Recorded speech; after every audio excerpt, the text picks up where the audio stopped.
Hello everyone. నేను doctor Maitri Chennu, consultant obstetrician and gynaecologist from Sankhya hospitals Hyderabad. ఈరోజు వీడియోలో మనము ప్రెగ్నెన్సీలో తీసుకునే మెడికేషన్స్ గురించి తెలుసుకుందాం. చాలామందికి డౌట్స్ ఉంటాయి. ప్రెగ్నెన్సీలో ఎలాంటి మందులు తీసుకోవచ్చు, ఇక్కడ నొప్పి వస్తుంది, ఈ యాంటీబయాటిక్ తీసుకోవచ్చా లేదా అన్నది చాలా క్వశ్చన్స్ ఉంటాయి. జలుబుకి వాటికి అన్ని రకాలైన మందులు, ఆల్రెడీ ప్రీవియస్గా ముందు వాడుతున్న మందులు అవన్నీ కూడా కంటిన్యూ చేయొచ్చా లేదా అన్నది. సో మేము ఈ వీడియోలో ఒక బ్రీఫ్ ఐడియాగా ఏ మందులు అనేవి సేఫ్, ఏ మందులు తీసుకోకూడదు, ఏ తీసుకుంటే బేబీకి ఎట్లాంటి ఎఫెక్ట్స్ వస్తాయి, టెరటోజెనిక్ ఎఫెక్ట్స్ అనేవి వస్తాయి అన్నది మనం తెలుసుకుందాం. సాధారణంగా ప్రెగ్నెన్సీలో మనము ఎలాంటి మెడికేషన్స్ అయినా కూడా మనము ఒక క్లాసిఫికేషన్, FDA క్లాసిఫికేషన్ అన్నది ఉంటుంది అనమాట. ABCDX అని ఉంటాయి అనమాట క్లాసిఫికేషన్. సో ఈ క్లాసిఫికేషన్లో AB మెడికేషన్స్ అనేవి relatively safe in the pregnancy. ఇంకా CD అన్నవి ఏంటంటే మనకి ఏమంటారు మోస్ట్ ప్రాబబ్లీ బేబీకి హార్మ్ఫుల్గా ఉండే మెడికేషన్స్. అండ్ కేటగిరీ ఎక్స్ అన్నవి ఇంకా హార్మ్ఫుల్. ఖచ్చితంగా బేబీకి అవయవాల లోపాలు అన్నవి ఏదో ఒక ఇష్యూస్ అనేవి వచ్చే అవకాశం ఉన్న మెడిసిన్స్ అనమాట. సో మందులన్నీ ఈ కేటగిరీలో మనము సెపరేట్ చేసుకుని పెట్టుకుంటాం. సో సాధారణంగా ప్రెగ్నెంట్ ఉమెన్లో ఎక్కువగా మనకి స్టడీస్ అనేవి అవ్వలేదు. ఈ మందులు తీసుకుంటే ఇది సేఫ్ అని తెలియడానికి జనరల్గా మనుషులకి టెస్టింగ్స్ అన్నీ చేసి పెడతాం. ప్రెగ్నెంట్ వాళ్ళకి అంత టెస్టింగ్లు ఏమీ చేసి ఉండం కాబట్టి యాక్సిడెంటల్గా వాళ్ళు ఏమైనా తీసుకుంటే తర్వాత వాళ్ళని టెస్ట్ చేసుకుని మనం తెలుసుకోవచ్చు. సో మెజారిటీ మందులు ఏవి కూడా ప్రెగ్నెన్సీలో సేఫ్ కావు. సో అవి ఏ మెడిసిన్ తీసుకున్నా కూడా అది బేబీకి వెళ్తుంది. బట్ బేబీకి అది ఏ విధంగా ఎఫెక్ట్ అవుతుంది అన్నది మనం ఎవరూ ఎక్స్పెక్ట్ చేయలేం. సో సాధారణంగా ఏ మెడిసిన్స్ అయినా కూడా ముందు మీరు డాక్టర్ని అడ్వైస్ చేసి వాళ్ళు చెప్తేనే తీసుకోవాలి. కానీ మీరు ఓన్గా ఫార్మసీలకి వెళ్ళి ఓవర్ ది కౌంటర్ తీసుకోవడము ఆర్ మీరు ఎవరో చెప్పారని చెప్పి తీసుకోవడం అలాంటి సెల్ఫ్ మెడికేషన్స్ అనేవి చేసుకోకూడదు.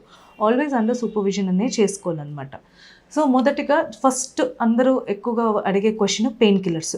ప్రెగ్నెన్సీలో చాలామందికి నడుము నొప్పులు, మజిల్ క్రాంప్స్, కాళ్ళు గుంజడాలు అట్లాంటి పెయిన్స్ అన్నీ ఎక్కువగా వస్తూ ఉంటాయి అన్నమాట. సో అప్పుడు ఈ పెయిన్ కిల్లర్స్ తీసుకోవచ్చా, కాంబిఫ్లాన్ తీసుకోవచ్చా, అల్ట్రాసెట్ తీసుకోవచ్చా, అట్లనే చాలా క్వశ్చన్స్ అడుగుతారు. సో మెజారిటీగా మనము NSAIDs అంటే non steroidal anti inflammatory drugs అన్నవి మనము ప్రెగ్నెన్సీలో అడ్వైస్ చేయము. అందులోనూ 20 వీక్స్ ముందుగా తీసుకోవడం వల్ల బేబీకి యొక్క హార్ట్ ప్రాబ్లమ్స్ అన్నీ ఎక్కువ వచ్చే అవకాశాలు ఎక్కువ ఉంటాయి అన్నమాట. సో ప్రెగ్నెన్సీలో మోస్ట్ ఏమంటారు సేఫెస్ట్ పెయిన్ కిల్లర్ అంటే ఓన్లీ పారాసెటమాల్ అనేది తీసుకోవాలి. అది కూడా హై డోసెస్లో తీసుకోకూడదు, మినిమల్ డోస్లోనే తీసుకోవాలన్నమాట. So next most common medications ఏంటంటే యాంటీబయాటిక్స్. ఎలాంటి యాంటీబయాటిక్స్ ప్రెగ్నెన్సీలో సేఫ్? సో యాంటీబయాటిక్స్ అన్నవి చాలా కేటగిరీస్ ఉన్నాయన్నమాట. సో ప్రెగ్నెన్సీలో ఓన్లీ సేఫ్ అయ్యే యాంటీబయాటిక్స్ జనరల్గా పెన్సిలిన్స్ అంటే అమాక్సిసిలిన్ అట్లాంటివి ఆగ్మెంటిన్ అట్లాంటివి తీసుకోవడము. ఆర్ సెఫలోస్పోరిన్స్ అంటే ఏమన్నా సెఫ్యూరాక్సైమ్, సెఫ్ట్రయాక్సాన్ అట్లాంటి మెడికేషన్స్ అనేవి అవి ప్రెగ్నెన్సీలో సేఫ్. అజిత్రోమైసిన్ అలాంటివి కూడా సేఫ్. అవాయిడ్ చేయాల్సిన యాంటీబయాటిక్స్లో మనము టెట్రాసైక్లిన్స్, ఫ్లోరోక్వినోల్స్ అన్ని అలాంటి యాంటీబయాటిక్స్ అంటే డాక్సీసైక్లిన్, ఇంకా మనము ఈ ఫ్లోరోక్వినోల్స్వి కూడా మనము అవాయిడ్ చేయాలి. ఎందుకంటే వీటి వల్ల బేబీకి సీరియస్గా మనకి టెరటోజెనిక్ ఎఫెక్ట్స్ అనేవి మనం చూస్తాం అనమాట. చాలామంది పింపుల్స్కి కూడా యాక్నీ మెడికేషన్స్ అనేవి తీసుకుంటారనమాట. ఓరల్గా తీసుకోవడం, లేకపోతే స్కిన్కి క్రీముల్లాగైనా అప్లై చేసుకోవడం. ఐసోట్రెటినోయిడ్ టాబ్లెట్స్ లేకపోతే రెటినాయిడ్ క్రీమ్స్ వాడడం అనేవి సజెస్ట్ చేస్తారు డర్మటాలజిస్ట్. అవి కూడా ప్రెగ్నెన్సీలో వెరీ అన్సేఫ్. అవి ఖచ్చితంగా ఈవెన్ స్కిన్కి క్రీమ్గా అప్లై చేసుకున్నా కూడా అది బేబీకి పాస్ అయ్యి మనకి ట్రబుల్ అనేది క్రియేట్ చేస్తుంది.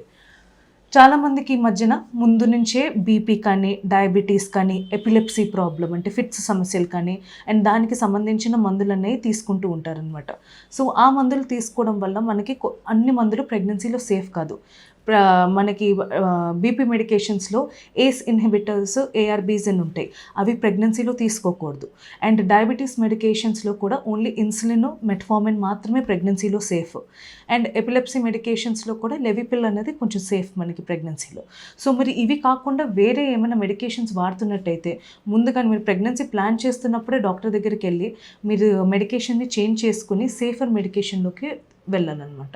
సో అవి కాకుండా అన్నెసెసరీ సప్లిమెంట్స్ కూడా తీసుకోవడం అవసరం లేదు. సో ప్రెగ్నెన్సీలో Janaka folic acid, iron, calcium అనేది మనం సజెస్ట్ చేస్తాం, వైటమిన్ డి. అవి కాకుండా అన్నెసెసరీగా హై డోసెస్లో మనం సప్లిమెంట్స్ అనేవి తీసుకోకూడదు. సో ఇన్ కన్క్లూజన్, మీరు మీ ఓన్గా ఇవన్నీ మీరు గుర్తుపెట్టుకోవడం కష్టం కాబట్టి మీరు ఆ పనిని మాకు వదిలేసి మేము చెప్పింది మీరు వినడం అన్నది మోస్ట్ సేఫెస్ట్ ఆప్షన్. ఓన్గా సెల్ఫ్ మెడికేషన్ చేసుకోవద్దు. ఆల్వేస్ ఏం డౌట్ ఉన్నా కూడా మీరు ఫార్మసీలో అడగడం కన్నా ఓ డాక్టర్ని వచ్చి అడిగి మీ స్పెసిఫిక్ ప్రొఫైల్కి మీకు ఏ మెడిసిన్ బెస్ట్ అన్నది డాక్టర్ కూడా ప్రిస్క్రైబ్ చేస్తారు. ఈవెన్ జలుబులకి వాటికి కూడా మీరు అన్నెసెసరీ నేజల్ డ్రాప్స్ అలాంటివి ఏమీ వాడకండి. సెట్రిజిన్ కానీ సెలైన్ నేజల్ డ్రాప్స్ అనేవి సేఫ్ అనేవి మనం చెప్పుకుంటాం. సో మీకు ఏమైనా ఇంకా క్వశ్చన్స్ ఉన్నా కూడా కింద నెంబర్ స్క్రోల్ అవుతూ ఉంటుంది, మీరు కాంటాక్ట్ చేయొచ్చు. Thank you.